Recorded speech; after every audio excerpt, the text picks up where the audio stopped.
A desert planet with twin suns. Why do I sense we've picked up another pathetic life form? Use my knowledge. Much to learn, you still have. Welcome back to Twin Sun Talks, folks. I'm your host, Jonah Liu. Thank you so much for listening. And, man, I just got to say, thank y'all for being patient with me. I ended up taking a month-long hiatus, which I didn't intend to, but I didn't put anything out for the entire month of December, which I think was really good for me. I was feeling very burnt out and overwhelmed near or around Thanksgiving at the end of Andor. I just didn't have any motivation to put any content out between my schoolwork and getting ready for the break and doing some stuff in my personal life. I just was I didn't feel like I could catch up. And so I ended up taking a week off, then another week off, and that turned into almost 4.5 weeks off.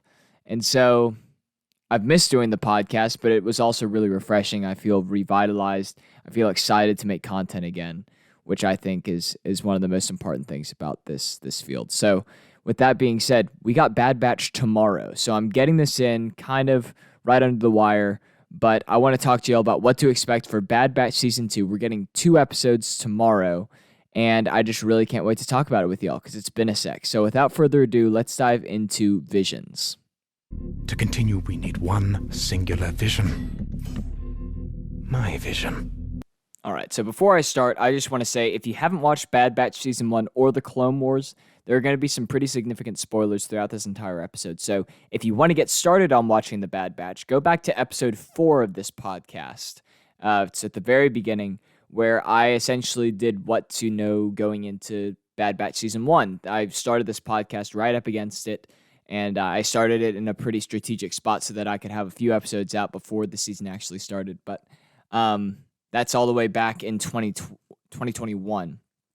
And yeah, so if you haven't gotten started already, go ahead and listen to that. This will still be here whenever you're done with Season 1, and then you can come back and listen to this when you're ready to prep for Season 2. That being said, there are going to be spoilers, and I want to start this off by reading the release schedule. It's been released. And I'll just be going through because there are some days that we get 2 episodes and some days that we just have single releases. So tomorrow, January 4th, we get episodes 1 and 2 called The Spoils of War and Ruins of War. January 11th, 1 week from today, we get The Solitary Clone, episode 3.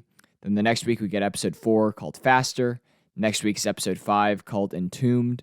The next week is episode 6 called Tribe. And then on February 8th, we get 2 episodes. This is the mid-season break, and we get episodes 7 and 8 called The Clone Conspiracy and Truth and Consequences. And then the next week we get episode 9, The Crossing, and then episode 10, Retrieval, episode 11, Metamorphosis, episode 12, The Outpost, episode 13, Pabu, episode 14, Tipping Point, and then March 29th we get the last 2 episodes together.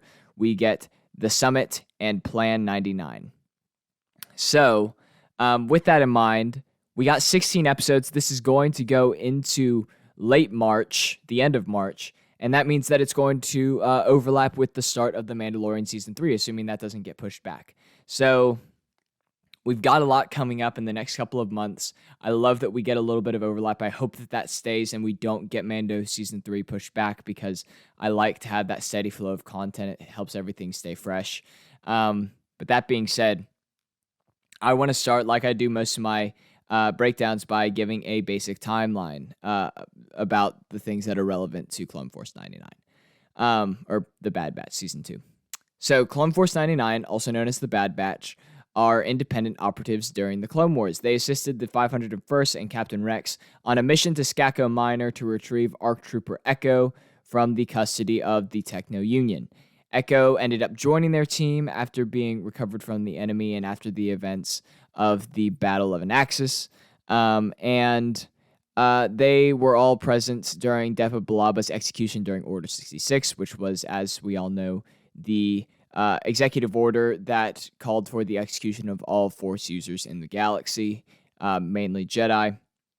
They also saw Caleb Dune, aka Kanan Jarrus's escape from Order 66, despite Crosshair's best interests to kill him. And most of their inhibitor chips didn't function properly, either due to their genetic modification or their just tendency towards independent thought.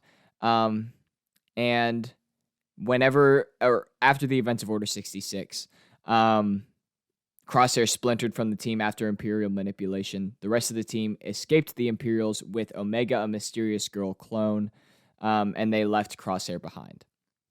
They start doing bounties for a Trandoshan woman named Sid to get money, and they also have to protect Omega from bounty hunters like Cad Bane and Fennec Shand, who have been sent to obtain her for the Imperials.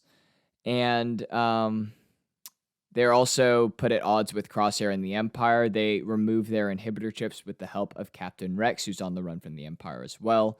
They witness the introduction of mysterious TK troopers who are conscripted rather than made by Kaminoan's cloners, and they see that clones are slowly being phased out because they're too expensive and age too quickly. They also are witnesses to the demolition of Tipoca City, which is the capital of Kamino, where most of the cloning processes are, most of the cloning facilities were housed. And they end up, at the end of the season, parting ways with Crosshair after an attempt at reconciliation. But they leave him alive, even though he has sworn to be their enemy. As far as my general thoughts of what to expect from the show itself, I think that we'll see the Bad Batch operating more comfortably as bounty hunters, more clones questioning Order 66. We saw a little bit of that near the end of Season 1. We're going to have more focus on the central story than in Season 1. There was a lot of filler in Season 1, a lot of like little one-off episodes, which I found kind of annoying, made the season move a bit slow and feel a bit choppy. But supposedly there's going to be less filler and more big, impactful moments within this season. So here's hoping for that. I think that it seems like from the promotional material, they're going to be focusing on helping other clones who are questioning or defecting from Imperial orders, including Order 66. And hopefully we see a clone uprising. I don't know if they're going to keep building to that throughout this season, and kind of culminate that in Season 3. Not entirely sure. I feel like there needs to be some sort of big shift at the end of this season, because at that point, you're kind of just doing the same thing over and over again. We know that for whatever reason, clones have been completely phased out within a few years of Imperial rule. So it's got to happen for one reason or another. And we'll also get to see some of the twisted projects that are going on in what is speculated to be Mount Tantus. And I'll talk about that a little bit more later in this episode. But those are all pretty exciting things. Before I get into like people and things to expect from this season, I want to talk about the team. And the team are a group of genetically altered clones led by Hunter, who has enhanced senses, and he can feel electromagnetic signals, which makes his tracking abilities nearly perfect. Wrecker has enhanced strength and durability. He's kind of the assault specialist on the team. Tech has super intelligence. He's the technology specialist. Echo has cybernetic enhancements. He's the lone survivor of Domino Squad from the Clone Wars and was captured by the Separatists after he was presumed dead during the Citadel rescue, which is an arc during Season 3 of the Clone Wars. Omega is the last member of the Bad Batch up until this point. She is an unaltered clone of Jango Fett. There's only one other one made, and that was Alpha, aka Boba, and he was taken as a son to Jango. Omega was not. And Omega is obviously a female clone, which is a little unique. We don't see any other female clones of Jango, so hopefully we'll get some background. She seems to have sort of the best qualities of all of the Bad Batch members, except for like the unnatural things like enhanced strength, but as far as like their personalities. So we'll see where they take her character. I still think that there's a chance that she might be force sensitive, and that might be why they kind of held her back, and they just had like, I don't know. I'm guessing that she's probably not force sensitive at this point, but like there were a lot of little hints just with her connection to creatures and stuff. I don't know. I feel like it could be a possibility. But the last person that I want to touch on before I touch on everything else is Crosshair. He used to be a member of the team, but now is an Imperial operative after he essentially disagreed with the rest of his team on the fact that the Empire was evil and said that they were actually doing the right thing by trying to ensure order and peace throughout the galaxy. And so he works for the Empire willingly now. He removed his chip and is operating on his own free will. He's a sharpshooter and a man of few words. He was my favorite character. I don't love what they did with his character as much in this past season, but he's still really cool, and I hope that we get to see more of him in this season. People and things to know other than the Bad Batch. These are people who I know are going to be in this season based on the promotional materials. So, Commander Cody. We'll get to see him as an Imperial officer, which is going to be awesome. Hopefully we get to see him interact with Rex and some of the others because we know that they know each other. At the very least, we'll see him working with Crosshair. And it seems like he's aware that some of the clones are sort of questioning the order. We'll get to see Palpatine within the confines of the Imperial Senate, which is super exciting. Gunji, who was a Wookiee Jedi youngling who we were introduced to in the Clone Wars. He survived Order 66, and he is going to be operating with the Bad Batch for at least one episode of this season. And we also get some shots on what seems like Kashyyyk, which makes sense because there was supposed to be a whole Bad Batch arc set on Kashyyyk during one of the latter seasons of the Clone Wars, which never got produced because of the Disney acquisition of Lucasfilm. We'll also get to see clone commandos, such as Scorch. We saw a lot of them on Mount Tantus. It's going to be awesome because we'll get to see them likely pitted up against the Bad Batch. They're the best of the best. I can't wait for more content. Hopefully we see more of Delta Squad, and I just can't wait. It's going to be awesome. We'll also get to see likely Mount Tantus. There was teased at the end of Season 1. That is the Imperial sort of experimental division. Thrawn has a lot of connections to it, so he might show up as well. Palpatine had a whole cloning thing there. Nala Se got brought there, so maybe we'll see her again. It's just a whole thing. It's going to be pretty awesome. There's a new character called Fi Giona.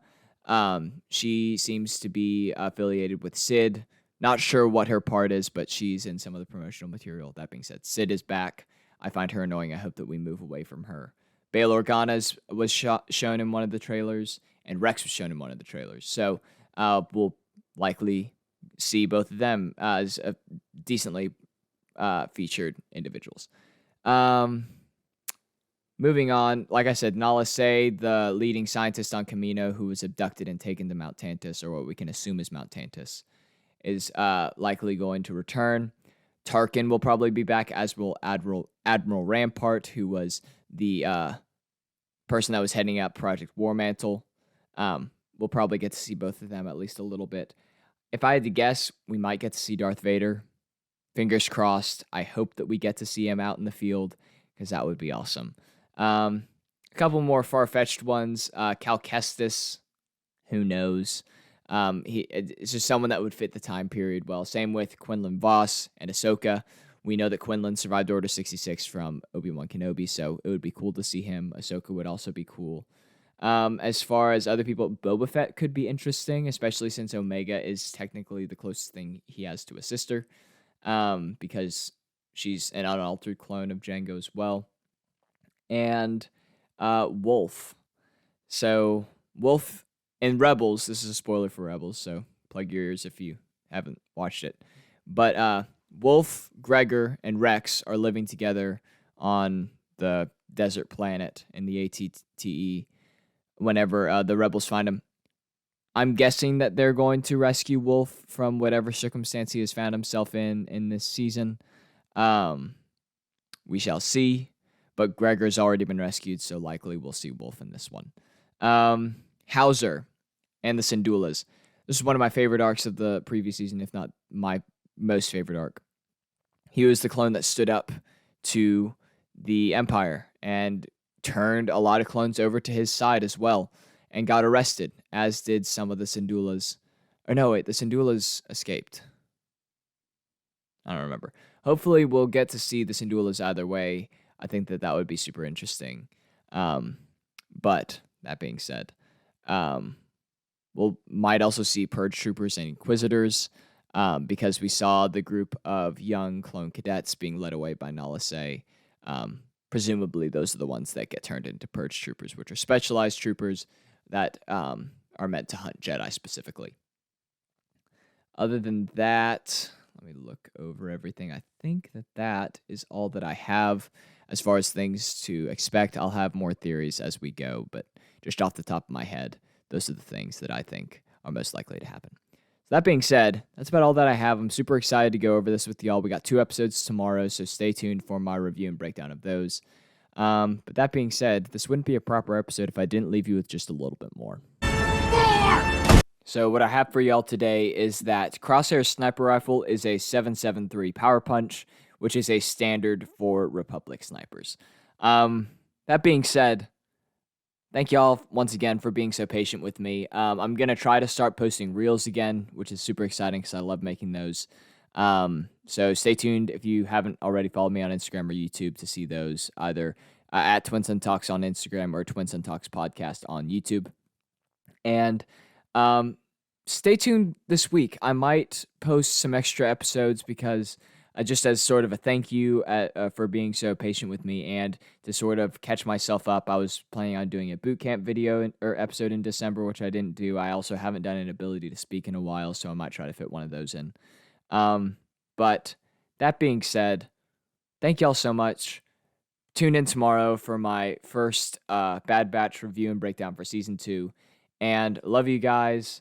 I'm happy to be back, and I appreciate y'all sticking with me. But that being said, make sure to listen and follow wherever you get your podcasts. If you haven't already, share this with anyone who's trying to get into the Bad Batch, and I'll see y'all tomorrow. And until then, you've taken your first steps into a larger world. May the Force be with you, and I'll see y'all in the next episode. Bye, friends.